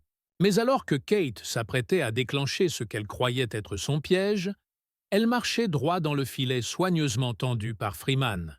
Le chasseur, qui avait semé la terreur en Virginie centrale pendant près de 2 ans, était sur le point de découvrir qu'il avait enfin rencontré une proie capable de mordre en retour avec une efficacité mortelle. La confrontation entre Kate Bender et l'équipe de Freeman s'était installée dans une petite clairière au bord de Mill Creek, à environ 8 km au sud-est de la plantation Bender. Freeman avait choisi l'endroit avec soin, trouvant un site qui offrait plusieurs voies de fuite pour son équipe tout en limitant les options de retraite ou de cachette de Kate. La clairière était entourée d'un fourré dense qui dissimulait ces hommes tout en laissant des lignes de tir dégagées vers le centre, où Kate serait attirée par la vulnérabilité apparente de Samuel. Kate arrivait près de la clairière juste avant.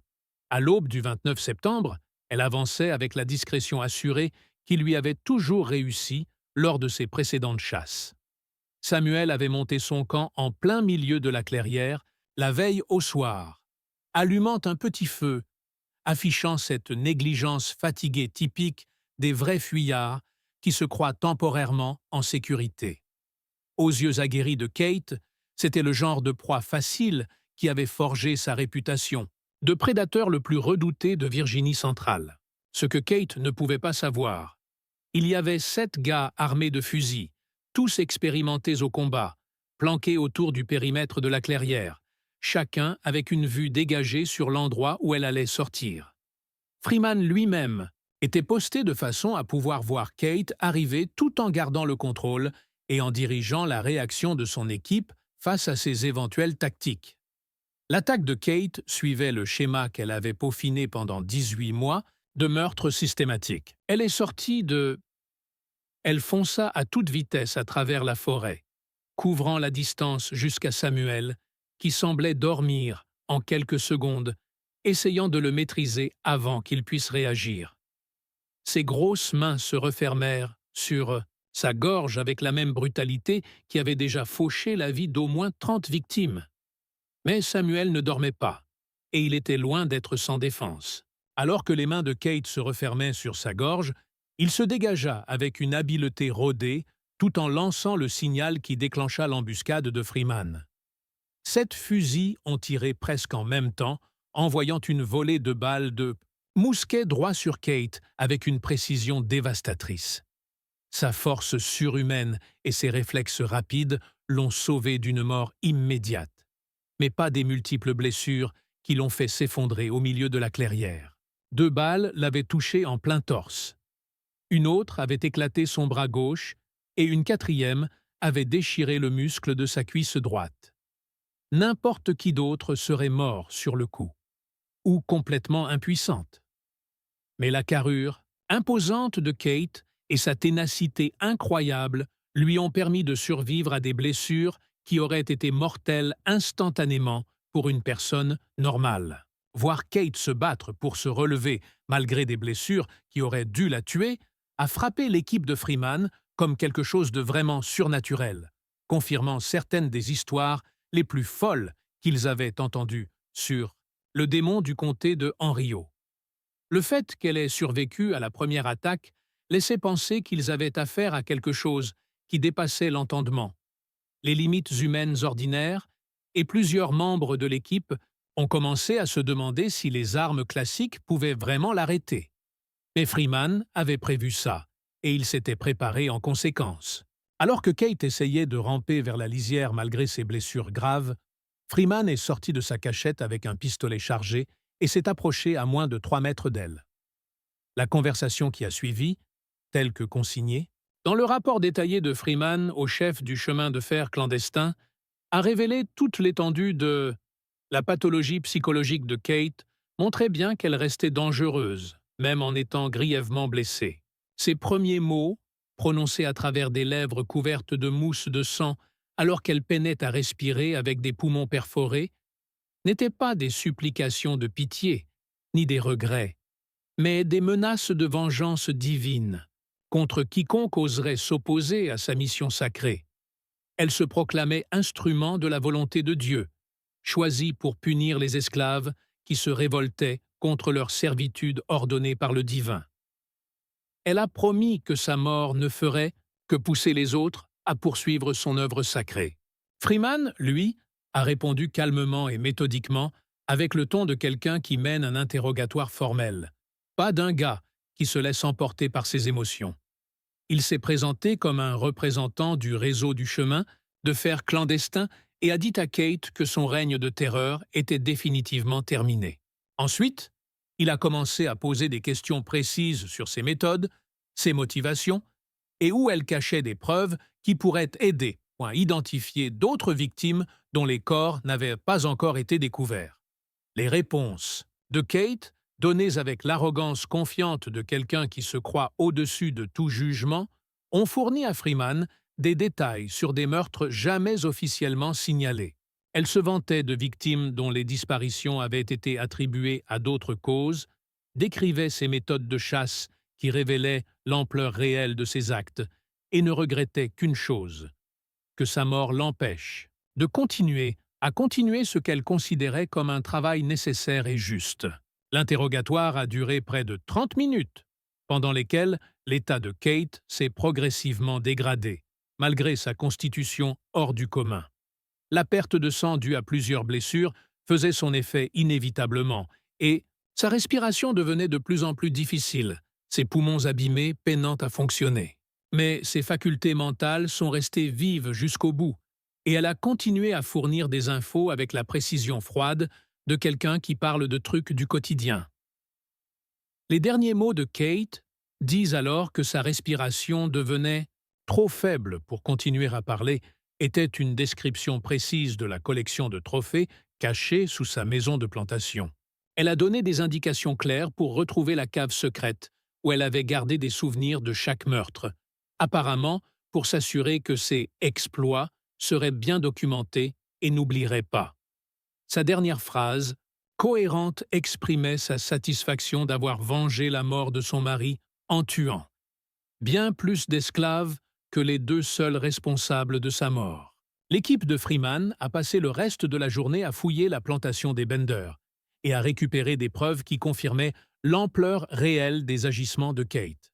La cave cachée contenait une collection d'effets personnels, des bouts de vêtements et des morceaux de corps conservés, représentant au moins 43 victimes, presque le double de ce qu'on attribuait officiellement à ce tueur mystérieux. Chaque objet a été soigneusement catalogué et étiqueté. Cela laisse penser que Kate tenait des notes très précises de ses meurtres, avec la même rigueur méthodique qu'elle mettait dans ses techniques de chasse. La découverte du journal de Kate a donné un aperçu très troublant de son évolution psychologique, passant de veuve en deuil à tueuse en série. Ses écrits montraient un esprit qui avait traversé plusieurs phases de rationalisation et d'auto-justification, jusqu'à en arriver à une vision où le meurtre de masse devenait à la fois nécessaire et sacré. Les dernières pages du journal, des trajets prévisibles vers les territoires libres. Elle a commencé sa routine habituelle d'observation prolongée, sans se douter qu'elle était elle-même observée par l'équipe de Freeman, qui s'était dispersée dans toute la zone. Le jeu du chat et de la souris qui a suivi a duré presque une semaine, avec Kate qui traquait Samuel pendant que l'équipe de Freeman suivait les deux à travers les forêts denses du comté de Henriot. Samuel jouait parfaitement son rôle, montrant le bon mélange de prudence et de désespoir qui caractérise les vrais fugitifs, tout en conduisant Kate tranquillement vers le lieu de l'embuscade que Freeman avait préparé. Les notes dans le journal de Kate montrent qu'elle était de plus en plus impatiente, prête à s'emparer de ce qui, selon elle, serait sa 19e victime. Elle avait commencé à organiser une mise en scène théologique encore plus poussée que pour ses meurtres précédents, voulant utiliser la mort de Samuel pour envoyer un message qui écraserait définitivement toute activité du chemin de pour faire clandestin en Virginie centrale. Sa confiance en sa propre invincibilité avait atteint un niveau tel que frôlait la mégalomanie, et elle abordait ce qu'elle pensait être un autre meurtre de routine avec l'arrogance décontractée d'une artisane chevronnée qui maîtrise parfaitement son métier. Mais alors que Kate s'apprêtait à déclencher ce qu'elle croyait être son piège, elle marchait droit dans le filet soigneusement tendu par Freeman. Le chasseur, qui avait semé la terreur en Virginie centrale pendant près de 2 ans, était sur le point de découvrir qu'il avait enfin rencontré une proie capable de mordre en retour avec une efficacité mortelle. La confrontation entre Kate Bender et l'équipe de Freeman s'était installée dans une petite clairière au bord de Mill Creek, à environ 8 km au sud-est de la plantation Bender. Freeman avait choisi l'endroit avec soin, trouvant un site qui offrait plusieurs voies de fuite pour son équipe tout en limitant les options de retraite ou de cachette de Kate. La clairière était entourée d'un fourré dense qui dissimulait ses hommes tout en laissant des lignes de tir dégagées vers le centre, où Kate serait attirée par la vulnérabilité apparente de Samuel. Kate arrivait près de la clairière juste avant. À l'aube du 29 septembre, elle avançait avec la discrétion assurée qui lui avait toujours réussi lors de ses précédentes chasses. Samuel avait monté son camp en plein milieu de la clairière, la veille au soir, allumant un petit feu, affichant cette négligence fatiguée typique des vrais fuyards qui se croient temporairement en sécurité. Aux yeux aguerris de Kate, c'était le genre de proie facile qui avait forgé sa réputation, de prédateur le plus redouté de Virginie centrale. Ce que Kate ne pouvait pas savoir, il y avait 7 gars armés de fusils, tous expérimentés au combat, planqués autour du périmètre de la clairière, chacun avec une vue dégagée sur l'endroit où elle allait sortir. Freeman lui-même était posté de façon à pouvoir voir Kate arriver tout en gardant le contrôle et en dirigeant la réaction de son équipe face à ses éventuelles tactiques. L'attaque de Kate suivait le schéma qu'elle avait peaufiné pendant 18 mois de meurtre systématique. Elle est sortie de... Elle fonça à toute vitesse à travers la forêt, couvrant la distance jusqu'à Samuel, qui semblait dormir en quelques secondes, essayant de le maîtriser avant qu'il puisse réagir. Ses grosses mains se refermèrent sur sa gorge avec la même brutalité qui avait déjà fauché la vie d'au moins 30 victimes. Mais Samuel ne dormait pas, et il était loin d'être sans défense. Alors que les mains de Kate se refermaient sur sa gorge, il se dégagea avec une habileté rodée tout en lançant le signal qui déclencha l'embuscade de Freeman. 7 fusils ont tiré presque en même temps, envoyant une volée de balles de mousquet droit sur Kate avec une précision dévastatrice. Sa force surhumaine et ses réflexes rapides l'ont sauvé d'une mort immédiate, mais pas des multiples blessures qui l'ont fait s'effondrer au milieu de la clairière. 2 balles l'avaient touché en plein torse. Une autre avait éclaté son bras gauche et une quatrième avait déchiré le muscle de sa cuisse droite. N'importe qui d'autre serait mort sur le coup, ou complètement impuissante. Mais la carrure imposante de Kate et sa ténacité incroyable lui ont permis de survivre à des blessures qui auraient été mortelles instantanément pour une personne normale. Voir Kate se battre pour se relever malgré des blessures qui auraient dû la tuer a frappé l'équipe de Freeman comme quelque chose de vraiment surnaturel, confirmant certaines des histoires les plus folles qu'ils avaient entendues sur le démon du comté de Henriot. Le fait qu'elle ait survécu à la première attaque laissait penser qu'ils avaient affaire à quelque chose qui dépassait l'entendement, les limites humaines ordinaires, et plusieurs membres de l'équipe ont commencé à se demander si les armes classiques pouvaient vraiment l'arrêter. Mais Freeman avait prévu ça, et il s'était préparé en conséquence. Alors que Kate essayait de ramper vers la lisière malgré ses blessures graves, Freeman est sorti de sa cachette avec un pistolet chargé et s'est approché à moins de 3 mètres d'elle. La conversation qui a suivi, telle que consignée, dans le rapport détaillé de Freeman au chef du chemin de fer clandestin, a révélé toute l'étendue de la pathologie psychologique de Kate, montrait bien qu'elle restait dangereuse, même en étant grièvement blessée. Ses premiers mots, prononcés à travers des lèvres couvertes de mousse de sang alors qu'elle peinait à respirer avec des poumons perforés, n'étaient pas des supplications de pitié, ni des regrets, mais des menaces de vengeance divine contre quiconque oserait s'opposer à sa mission sacrée. Elle se proclamait instrument de la volonté de Dieu, choisi pour punir les esclaves qui se révoltaient contre leur servitude ordonnée par le divin. Elle a promis que sa mort ne ferait que pousser les autres à poursuivre son œuvre sacrée. Freeman, lui, a répondu calmement et méthodiquement avec le ton de quelqu'un qui mène un interrogatoire formel, pas d'un gars qui se laisse emporter par ses émotions. Il s'est présenté comme un représentant du réseau du chemin de fer clandestin et a dit à Kate que son règne de terreur était définitivement terminé. Ensuite, il a commencé à poser des questions précises sur ses méthodes, ses motivations, et où elle cachait des preuves qui pourraient aider à identifier d'autres victimes dont les corps n'avaient pas encore été découverts. Les réponses de Kate, données avec l'arrogance confiante de quelqu'un qui se croit au-dessus de tout jugement, ont fourni à Freeman des détails sur des meurtres jamais officiellement signalés. Elle se vantait de victimes dont les disparitions avaient été attribuées à d'autres causes, décrivait ses méthodes de chasse qui révélaient l'ampleur réelle de ses actes et ne regrettait qu'une chose, que sa mort l'empêche de continuer ce qu'elle considérait comme un travail nécessaire et juste.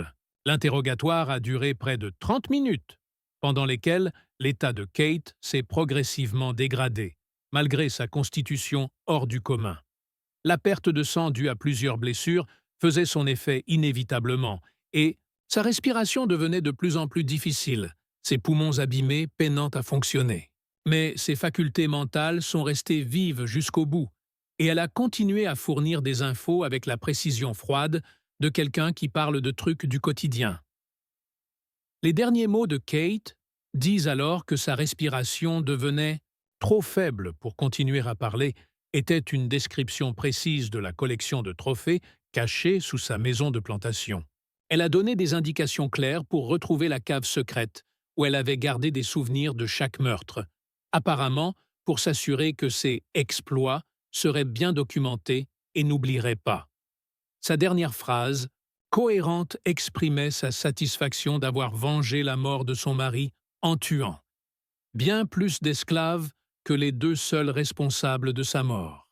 L'équipe de Freeman a passé le reste de la journée à fouiller la plantation des Bender et à récupérer des preuves qui confirmaient l'ampleur réelle des agissements de Kate. La cave cachée contenait une collection d'effets personnels, des bouts de vêtements et des morceaux de corps conservés, représentant au moins 43 victimes, presque le double de ce qu'on attribuait officiellement à ce tueur mystérieux. Chaque objet a été soigneusement catalogué et étiqueté. Cela laisse penser que Kate tenait des notes très précises de ses meurtres, avec la même rigueur méthodique qu'elle mettait dans ses techniques de chasse. La découverte du journal de Kate a donné un aperçu très troublant de son évolution psychologique, passant de veuve en deuil à tueuse en série. Ses écrits montraient un esprit qui avait traversé plusieurs phases de rationalisation et d'auto-justification, jusqu'à en arriver à une vision où le meurtre de masse devenait à la fois nécessaire et sacré. Les dernières pages du journal, rédigées quelques jours avant sa mort, elle décrivait des plans élaborés pour étendre son territoire de chasse et recruter d'autres Blancs pour l'aider dans ce qu'elle considérait comme une mission sacrée: éliminer la rébellion des esclaves à travers la Virginie. L'équipe de Freeman a passé encore 3 jours à rassembler des preuves et à préparer des rapports détaillés pour les responsables du chemin de fer clandestin et les autorités sympathisantes qui pourraient s'assurer que les crimes de Kate soient pris au sérieux. Ils ont aussi fouillé méthodiquement les lieux connus de Kate. Elle utilisait les infos de son journal pour traquer son terrain de chasse et trouver d'autres corps qui n'avaient pas encore été découverts. Au final, on a compté 47 victimes confirmées, ce qui fait de Kate Bender l'une des tueuses en série les plus prolifiques de l'histoire américaine. Les victimes avaient entre 8 et 63 ans, incluant des familles entières ainsi que des individus qui avaient tenté de fuir. La manière méthodique dont elle tuait, mêlée à la mise en scène théologique et au plaisir évident qu'elle prenait à la torture psychologique avant de passer à l'acte. La mort a classé ces crimes dans une catégorie de mal tellement grande que ça dépassait la compréhension de l'époque sur le comportement humain. Le rapport de Freeman sur l'affaire Kate Bender a circulé partout dans les réseaux du chemin de fer clandestin et chez les abolitionnistes, donnant des avertissements précis sur les techniques que les chasseurs de primes et les chasseurs d'esclaves pouvaient utiliser contre les esclaves en fuite. Le rapport contenait aussi des conseils tactiques pour éviter d'être repérés et se défendre contre ceux qui traquaient les fugitifs. Les opérations ferroviaires à l'avenir.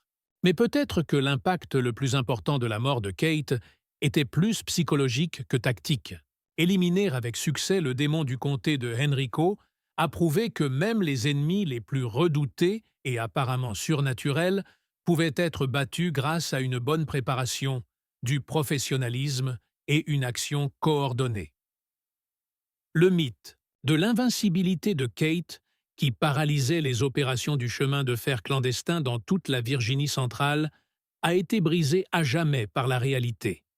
Son corps gisant dans une clairière de la forêt, criblé de balles, Kate Bender est morte comme elle avait vécu, dans la violence. Son énorme corps restait immobile dans la clairière. Les mêmes mains qui avaient étranglé 47 innocents étaient maintenant inertes dans la terre de Virginie. La femme qui avait terrorisé toute une région pendant presque 2 ans, celle qui avait paralysé à elle seule le réseau clandestin à travers le centre de la Virginie, était enfin silencieuse. L'équipe de Freeman s'est dépêchée de se débarrasser du corps de Kate. Sachant que laisser des preuves de leur implication leur causerait des ennuis qu'aucun d'eux ne pouvait se permettre, ils ont enterré son corps dans une tombe sans nom, au fond de la forêt qu'elle considérait comme son terrain de chasse, s'assurant qu'aucun monument ne viendrait jamais marquer l'endroit où reposait la tueuse la plus prolifique de Virginia. La maison de la plantation Bender a été abandonnée peu après. Ses sombres secrets scellés sous une végétation envahissante et des murs en ruine. Les habitants du coin évitaient la propriété, affirmant qu'elle était maudite, même si peu connaissaient toute l'histoire, l'ampleur des horreurs qui avaient été prévues entre ces murs. En moins de 10 ans, la forêt avait entièrement repris ses droits sur les bâtiments, effaçant les dernières traces physiques de l'existence de Kate Bender. Les archives officielles de l'affaire étaient rares et volontairement floues. Le garde Whitfield avait déposé des rapports laissant entendre que le mystérieux tueur avait simplement disparu, peut-être parti dans une autre région ou mort de cause naturelle. La vérité sur l'identité de Kate et les activités de Freeman restait cachée, connue seulement d'un petit cercle. Les gens du chemin de fer clandestin savaient bien qu'il fallait garder ce genre d'infos super secrètes. Mais l'effet de la campagne de Kate Ça s'effaçait pas si facilement. Les trajets du chemin de fer clandestin à travers le centre de la Virginie sont restés quasiment désertés des années après sa mort. Même longtemps après que la menace ait disparu, la rumeur du démon de la forêt continuait de circuler dans les communautés d'esclaves, et les blessures psychologiques laissées par son règne de terreur étaient bien plus tenaces que sa présence physique. Un vrai témoignage de l'efficacité dévastatrice de ses méthodes. Juste au moment où on pensait avoir tout vu, l'horreur dans le comté de Henrio touche enfin à sa fin. Si cette histoire t'a fait froid dans le dos, partage cette vidéo avec quelqu'un qui kiffe les mystères historiques sombres. Mets un like pour soutenir notre contenu. Et n'oublie pas de t'abonner pour ne jamais rater des histoires comme celle-ci. Alors, tu penses quoi de l'histoire de Kate Bender? Est-ce qu'un mal aussi systématique a vraiment pu exister dans l'Amérique des débuts? Découvrons-le ensemble, dans les commentaires en dessous. L'histoire de Kate Bender nous oblige à affronter une vérité dérangeante sur la nature humaine. Des gens ordinaires, dans certaines circonstances et avec les bonnes motivations, sont capables d'un mal extraordinaire. Kate n'est pas née monstre. Elle a été façonnée par un système qui a déshumanisé toute une race, par des traumatismes personnels qui ont fini par la dévorer, et par une société qui fermait les yeux quand la violence servait ses intérêts. Ces crimes nous rappellent que le mal ne se manifeste que rarement de façon évidente, porte souvent un masque de respectabilité, va à l'église le dimanche matin et participe à des activités sociales normales tout en planifiant en secret des actes indicibles.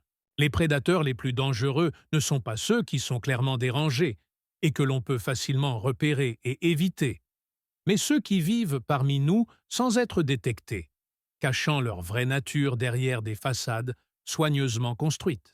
Ce qui est peut-être le plus inquiétant, c'est que l'histoire de Kate Bender nous montre à quelle vitesse la civilisation peut s'effondrer quand on cesse de voir les autres comme de véritables êtres humains. Dès qu'on perd cette reconnaissance fondamentale, dès qu'on commence à voir les autres comme inférieurs à nous, il n'y a plus de limite à la cruauté qu'on peut se permettre de justifier dans notre tête. Cette histoire nous montre que la capacité de faire le bien comme le mal est en chacun de nous, et que les choix qu'on fait dans les moments de crise révèlent qui on est vraiment. Qu'est-ce que t'en penses? Tu crois que tout a été dévoilé? Ou est-ce que des secrets plus sombres restent encore cachés dans les forêts de Virginie? Laisse ton avis en commentaire. Si cette histoire t'a plu et que tu veux d'autres récits d'horreur historiques comme ça, abonne-toi, active la cloche et partage avec quelqu'un qui kiffe les mystères sombres. À la prochaine vidéo!